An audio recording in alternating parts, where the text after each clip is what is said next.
Welcome to Unit 5 in our Modern Latin American History class.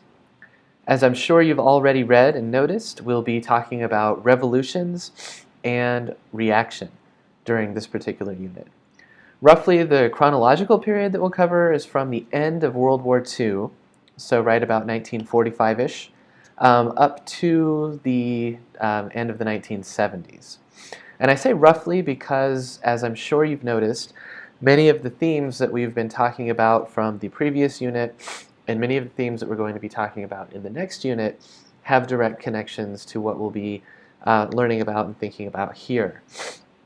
For example, nationalism remained a major force in Latin American nations even after World War II, and was a major force behind a lot of the revolutions that took place in different Latin American nations in the period that I just mentioned.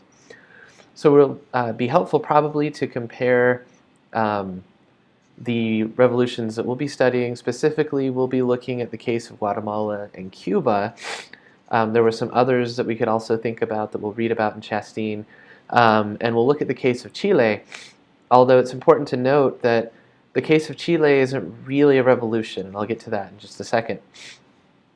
So in terms of the questions that we should have in mind as we open this unit, and as we compare the revolutions that I just mentioned with perhaps the Mexican Revolution, think about whether or not these were social revolutions at their foundations, meaning that the revolution brought real, meaningful social change to a majority of the people of the given nation that we're talking about. The questions to have in mind are, why did revolution seem attractive to Latin American nationalists after World War II? Why did that seem to be, in their minds, at least in many of their minds, the best solution for their countries going forward? What problems were they trying to solve with their revolutionary movements? And then also, going right along with that question, we need to think about how and why the United States went from being the good neighbor of Latin America, as Franklin Roosevelt had put forth in his foreign policy during the Great Depression and World War II era. How did the U.S. go from being a good neighbor to being, once again, the same old imperialist adversary? This is something that Chastin kind of points out and asks us about at the beginning of chapter 9 on page 269, if you have the 4th edition. If you have the 3rd edition, I believe that's chapter 8. And it's also right there at the beginning of the chapter. So those are important questions to keep in mind. As Wood points out in the introduction to chapter 9, which is the chapter on revolutions, he has a really good analogy for the difference between reform and revolution. So I want you to pay attention to that. He talks about comparing, or using the example, I should say, of a house. If it's kind of run down, the roof has holes, it's leaky, some of the pipes are broken. Reforms would be to fix those things. You patch the roof, you put in new pipes. You keep the house essentially the same as it was. A revolution is akin to knocking the whole thing down and building it once again. So when we talk about then revolutions in places like Guatemala and Cuba, what the revolutionaries did was to destroy the political structures that were in place. Many of them were corrupt and problematic, and to replace them with something new. The question, though, then became, what is it that we're going to replace these with?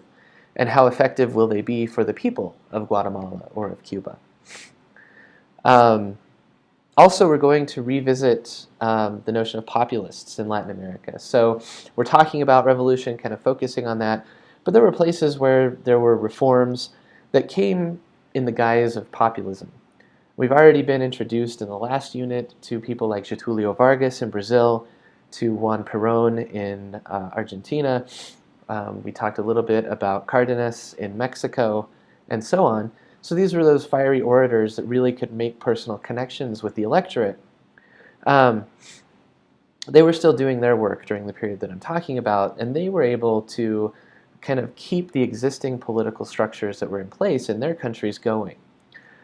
Whether or not that was always bad, or excuse me, whether or not that was always good or positive for the people of those countries is something that we should pay attention to as we work through this unit. Also, I want you to think about the way that Evita is presented in Chastin's reading. I know that we saw the video from Mike Wallace on her last week, and I was kind of struck by how little we were critical of his presentation of her. I'm not necessarily an Evita apologist by any means, but he certainly had an agenda to grind. He had some biases and came across pretty misogynistic in his portrayal of her.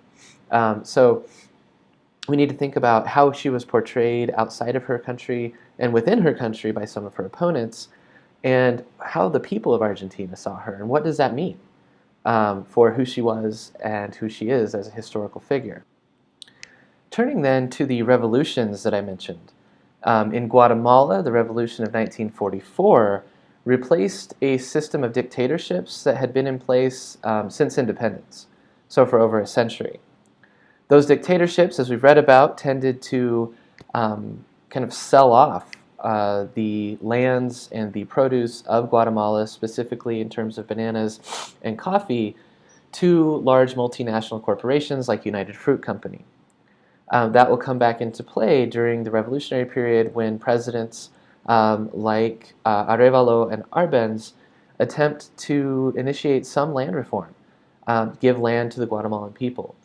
Their goals were to have Guatemala for the Guatemalans and to have the profits of Guatemalan goods go back into the nation in order to help bring up the, or I should say eradicate poverty, bring up the education levels of their populace.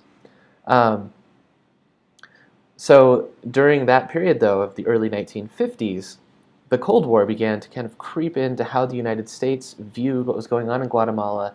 Additionally, there was a large influence from the United Fruit Company on the Eisenhower administration in the form of the Dulles brothers, as we'll read about and see.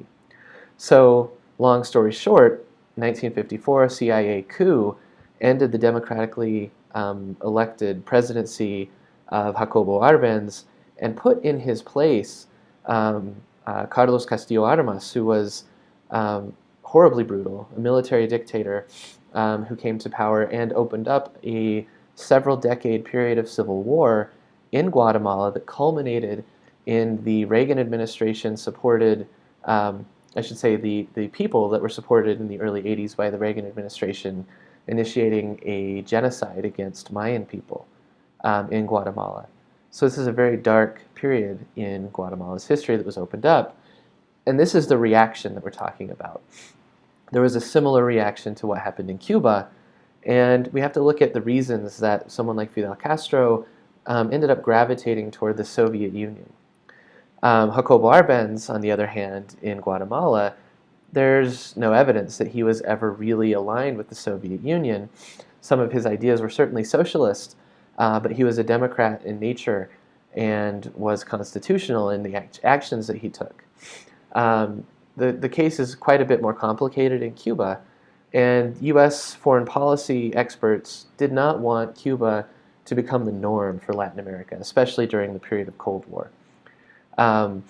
This will really bear largely on the case in Chile. In Chile, as I mentioned, there was not a revolution, but Salvador Allende, who was openly a Marxist, came to power there through a democratic election. Chile had one of the longest traditions of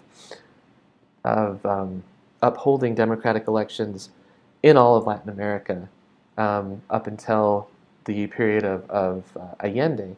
And I only say up until the period of Allende because on September 11th, 1973, what many authors have called the other September 11th, a U.S.-backed coup led by Augusto Pinochet removed Allende from power.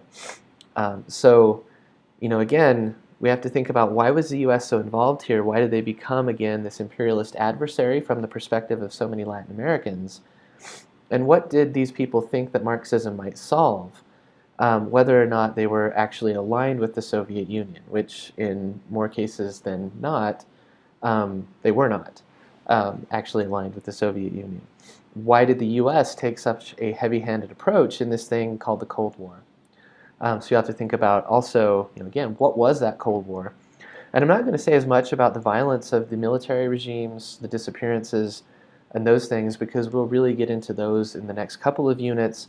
as we finish out our regular readings in Unit 6, and then as we turn in Unit 7 to the little school. So hopefully that's a helpful introduction to the unit. I apologize for my allergies, and I hope that you enjoy this unit.